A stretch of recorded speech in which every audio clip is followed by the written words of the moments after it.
बुआ सास की अदालत। कपूर परिवार में गरिमा नई बहू बनकर आती है। उसके ससुराल में उसका पति राजीव, ससुर राम प्रकाश, ननद राधा और देवर राज होते हैं। वो ये सोचकर बहुत खुश थी कि उसकी कोई सास नहीं है, क्योंकि उसको ऐसा लगता था कि सास आमतौर पर बहुत बुरी चीज होती है। आओ गरिमा, अब से ये घर मेरा और ये मेरा परिवार तुम्हारा है, और ये तुम्हारी सासू माँ है। इस घर में मुझे सासू माँ की कमी हमेशा महसूस होगी। काश वो भी साथ होती तो आज कितना अच्छा लगता। मैं समझ सकता हूँ गरिमा, मुझे भी माँ की कमी हमेशा महसूस होती है, लेकिन अब तुम आ गई हो ना इस परिवार में, अब किसी को कोई कमी कभी महसूस नहीं होगी। सब लोग गरिमा के आने से बहुत खुश होते हैं। शुरू के कुछ दिन सब सही भी चलता है, लेकिन फिर एक दिन गरिमा राजीव से कहती है, राजीव मुझे आपसे कुछ बात करनी है। अभी तो तुमने मेरा नाम ले लिया है, पर पापा के सामने मेरा नाम मत लेना। हमारे परिवार में पति का नाम नहीं लेते। अकेले तुम किसी भी नाम से बुला लेना, लेकिन बाकी लोगों के सामने नहीं। यही तो दिक्कत है, इसी बारे में मुझे आपसे बात करनी है। मैं इस घर में सबके साथ मिलकर नहीं रह सकती, मुझे अलग रहना है। मुझे यहाँ हर एक चीज सोच समझ कर बोलनी पड़ती है। मुझसे नहीं होता इतना सब। हर चीज की जिम्मेदारी मैं ही क्यों लूं? अरे ये क्या बोल रही हो तुम? होश में तो हो। सही बोल रही हूं मैं। मुझे ऐसे सबके साथ रहने की आदत नहीं है। मुझे अपनी प्राइवेसी बहुत प्यारी है, और अब मुझे अलग रहना है। तुमसे किसी ने कुछ कहा क्या? कोई बात है तो बताओ, मैं समझा लूंगा, लेकिन ऐसा कैसे तुम? किसी ने कुछ नहीं कहा, लेकिन मुझे डर लगता है कि कभी कभी कहीं मैं ना किसी को कुछ कह दूं। इसलिए बेहतर यही होगा कि हम लोग अलग चलकर रहे, क्योंकि मैं पूरे परिवार की जिम्मेदारी नहीं लेना चाहती हूँ। अभी अभी हमारी शादी हुई है, और अपने से ज्यादा मुझे तुम्हारे परिवार के बारे में सोचना पड़ता है, उनके लिए करना पड़ता है। अरे मुझे तो अपने लिए टाइम ही नहीं मिलता। नहीं, ऐसे फालतू मैं कहीं और जाकर नहीं रह सकता। कोई बात हो तो बताओ, वरना इस बात को यहीं भूल जाओ। क्या मेरी मर्जी कोई मायने नहीं रखती? अगर मैंने कुछ कहा तो उसको बस ऐसे ही मना कर दोगे? मर्जी सही भी तो हो, और अब मुझे इस बारे में कोई बात नहीं करनी। और हाँ, इस बारे में घर में किसी से मत कहना, यही अच्छा होगा। ये बोलकर राजीव वहां से चला जाता है। पर उस दिन से उन लोगों के बीच में इस बात को लेकर तू मैं होती रहती थी। गरिमा, मैंने तुमसे कहा था कि खिचड़ी के साथ दही रख लिया करो। दही क्यों नहीं रखा? आजकल तुम्हारा ध्यान काम में होता ही नहीं है। आप भी तो मेरी कोई बात मानो, मैं तो आपकी हर बात मानती हूँ। जाओ खुद जाकर ले लो दही, मुझे और भी काम है। क्या हो गया बहू, सब कुछ ठीक तो है ना? ऐसे क्यों लड़ रहे हो दोनों? हाँ पापा, सब ठीक है। इसने मुझे एक साड़ी लाने को कहा था, वो मैं भूल गया, इसीलिए थोड़ी सी नाराज है। कोई नहीं, मैं कल ले आऊंगा साड़ी। राजीव बात को वहां पर टाल देता है। ऐसे ही कई दिन गुजर जाते हैं, पर उनका ये झगड़ा खत्म होने का नाम ही नहीं लेता। तो फाइनली एक दिन राजीव अलग घर लेने के लिए राजी हो जाता है। अच्छा ठीक है, मैं तैयार हूं अलग घर लेने के लिए। अब तो लड़ना बंद करो। मैं नहीं चाहता कि ऐसे रोज रोज घर में लड़ाई हो। मैं कहां लड़ रही हूं? लड़ने पर तो आपने मजबूर किया मुझे। अगर मेरी बात पहले ही मान ली होती तो कितना अच्छा होता। लेकिन कोई बात नहीं, अभी भी देर नहीं हुई है। हाँ पापा, हाँ, सब मेरी गलती है। मुझे बस इस बात की चिंता है कि पापा जब तक बीमार रहते हैं, हम लोग चले जाएंगे तो पापा का क्या होगा? उनके लिए भी तो सोचना मुझे ही है ना। अरे पापा की देखभाल करने के लिए राज और राधा है ना, और फिर हम लोग भी तो आते जाते रहेंगे। कोई शहर छोड़कर थोड़ी ना जा रहे हैं, इसी शहर में दूसरा मकान ले रहे हैं। जब उनको जरूरत होगी तो हम दोनों आ जाएंगे। ठीक है, देखते हैं क्या होता है। अगले ही दिन राजीव की बुआ उनके घर आती है। अरे कहाँ है सब लोग, देखो कौन आया है। अरे गंगा बुआ आई है। आओ आओ गरिमा, गंगा बुआ जी से मिलते हैं। सब लोग बुआ से मिलते हैं और सभी एक साथ बैठकर बातें करते हैं। मैंने सोचा बहुत दिन हो गए बच्चों से नहीं मिली तो मिल लेती हूँ, और थोड़े दिन अपने भाई के साथ भी रह लूंगी। उसकी तबीयत भी तो ठीक नहीं है। अच्छा किया बहना, तुम आ गई। अब मेरा भी मन लगा रहेगा।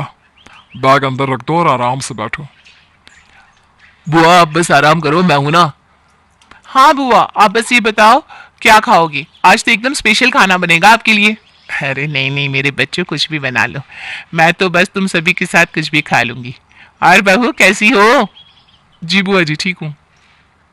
मैं तेरी बुआ जी नहीं, बुआ सास हूँ। बुआ सास बोल। हाँ क्यों भैया, सही कहा ना? जी बुआ सास। ये हुई ना बात। और बता कब दे रही हो खुशखबरी?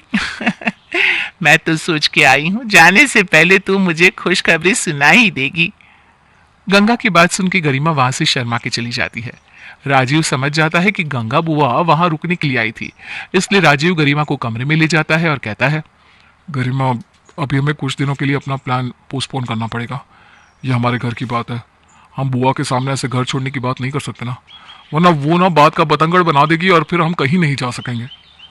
अरे यार, इस बुआ सास को भी अभी आना था। ठीक है, सह लेंगे, थोड़े दिन झेल लूंगी उनको। अगले दिन जब सब नाश्ता करने बैठते हैं तो गरिमा खाना परोसते राजीव से कहती है, सुनो ना, वो आपसे मैंने कल साड़ी का फॉल लाने को कहा था, आप नहीं लाए? और मैंने आपसे सैंडल लाने को कहा था तो हील वाली लेकर आया। पता है ना मैं हील नहीं पहनती हूँ, मेरी बात पर ना बिल्कुल नहीं ध्यान देती हो। अरे वो मैं, अरे बहू, तुमने अपने पति से तो अपनी पसंद नापसंद की सारी उम्मीदें लगा रखी है, पर कभी पति से पूछा कि उसे क्या पसंद है? चावल वाली खीर का दीवाना है मेरा भतीजा, कभी खिलाई उसे बनाकर?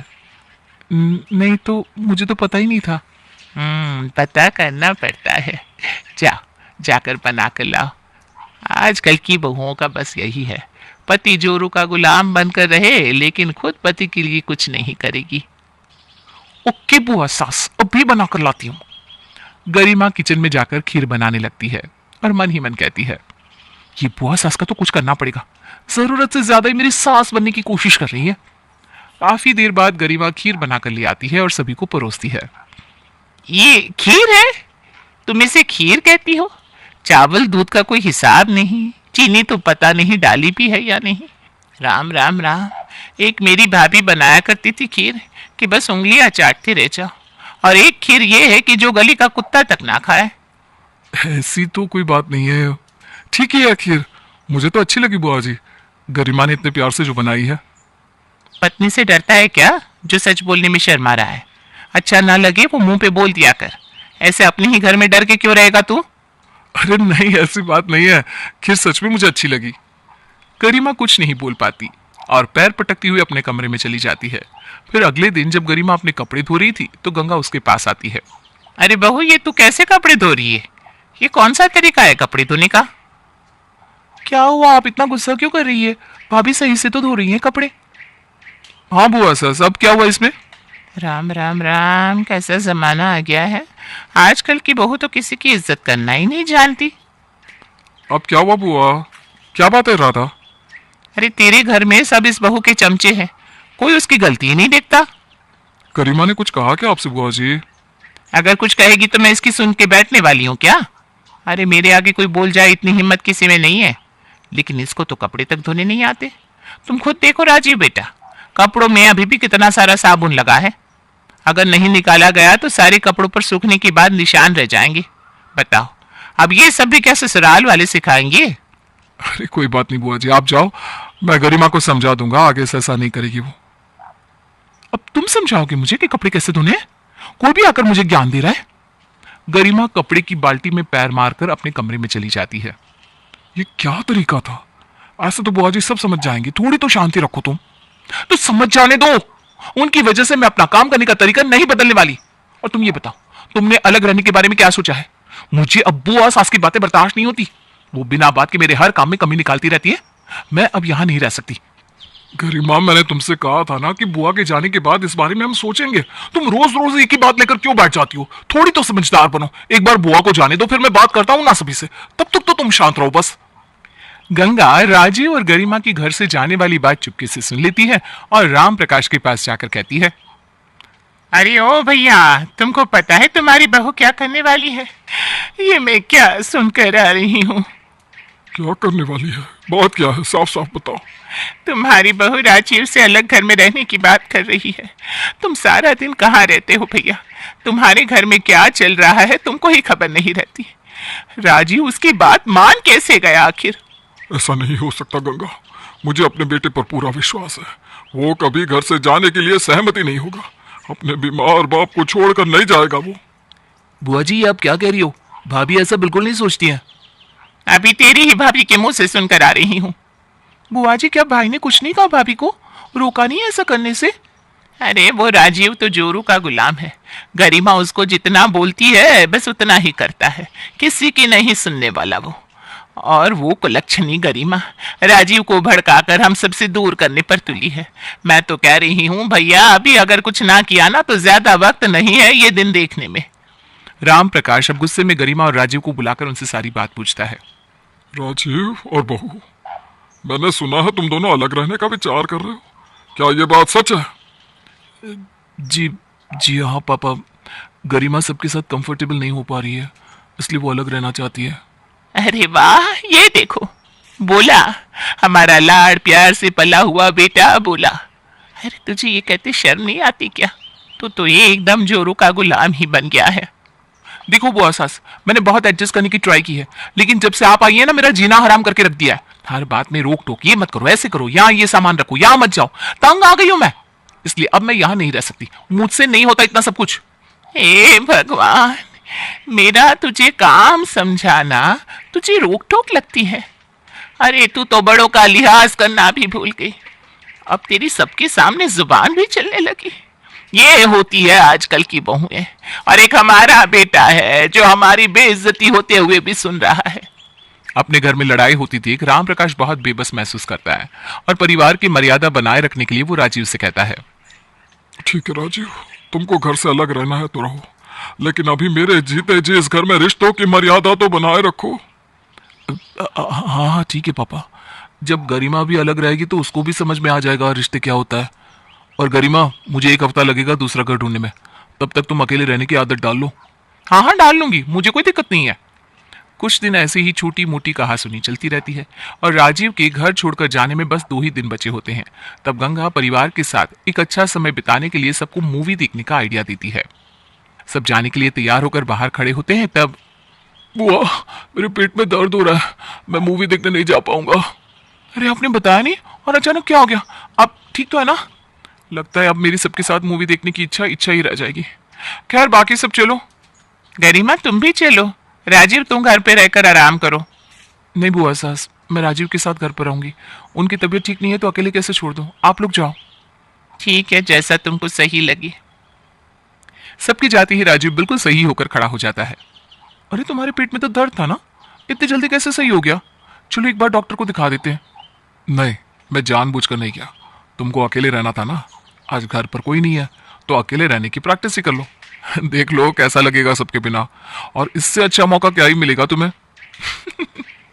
हाँ हाँ क्यों नहीं, ये तो बहुत अच्छा किया, आज पूरा दिन बस मैं आराम करूंगी। वो दोनों साथ में समय गुजारने लगते हैं।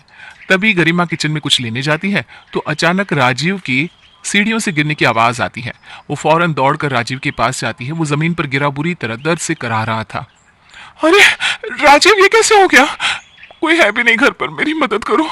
रुको राजीव, मैं अभी एम्बुलेंस को बुलाती हूँ। अरे भगवान, मेरी टांग टूट गई, बचाओ गरिमा, जल्दी बचाओ, एम्बुलेंस, बहुत दर्द हो रहा है, किसी को मदद के लिए बुलाओ, मैं खड़ा भी नहीं हो पा रहा हूँ। अब मैं क्या करूं, एम्बुलेंस वाला भी जल्दी नहीं आ पाएगा। हे भगवान मेरी मदद करो। राजीव, राजीव कोशिश करो उठने की, हमें खुद ही हॉस्पिटल जाना होगा, यहाँ कोई नहीं है मदद के लिए। गरिमा की हालत राजीव को ऐसा देखकर बहुत खराब हो जाती है और वो बहुत घबरा जाती है। तभी उसे गंगा की आवाज सुनाई देती है। राजीव, हाय मेरे बच्चे को क्या हो गया? गरिमा ये क्या हुआ राजीव को? आखिर ये सब हुआ कैसे और तुम कहाँ थी? बुआ सास, जल्दी से राजीव को हॉस्पिटल ले चलो ना, वो सीढ़ियों से गिर गया। प्लीज बुआ सास, बाकी सब मैं बाद में बताऊंगी, अभी उनको हॉस्पिटल ले चलो, उनको बहुत दर्द हो रहा है। बहू तुम्हारी कोई मदद नहीं करेगा, अकेले ले जाओ अपने पति को, वैसे भी जब अकेले रहोगी तो सब तुमको ही देखना है। जाओ सब अपने अपने कमरे में, कोई नहीं मदद करेगा, अब रहना ही अकेले है तो सब अपने आप ही करो। प्लीज बुआ सास मेरी मदद कर दो, एम्बुलेंस वाले ने भी आने से मना कर दिया। प्लीज बुआ सास मदद करो, अगर इनको कुछ हो गया तो। नहीं नहीं नहीं, कोई तो मेरी मदद करो। राजीव मुझे माफ कर दो। पिताजी, मैंने अलग रहने के लिए आप लोगों को कहा, पर मुझे समझ में आ गया है कि परिवार का होना क्यों जरूरी है, लेकिन अभी आप लोग मेरी मदद कर दो, राजीव को बचा लो, उसको कुछ नहीं होना चाहिए। गरिमा गंगा से हेल्प के लिए मिन्नतें कर रही थी। तभी राजीव उठकर खड़ा हो जाता है और गरिमा चौंक जाती है। चौंको मत गरिमा, मैं बिल्कुल ठीक हूँ, ये तो नकली खून है। मैं तो बस ये देखना चाहता था कि अकेले रहने पर अगर कोई ऐसा हादसा हो गया तो तुम कैसे संभालोगी, क्योंकि अगर कभी ऐसा हुआ तो तुम क्या करोगी। ये देखना था मुझे। बहू, अगर आज राजीव सच में सीढ़ियों से गिरा होता तो शायद कोई अनहोनी हो सकती थी। खैर, तुम जाओ, अपना सामान बांधो और जाओ अलग रहने। हमें कोई दिक्कत नहीं है, तुम दोनों अलग जाकर रह सकते हो। चलो गरिमा, सामान पैक करो।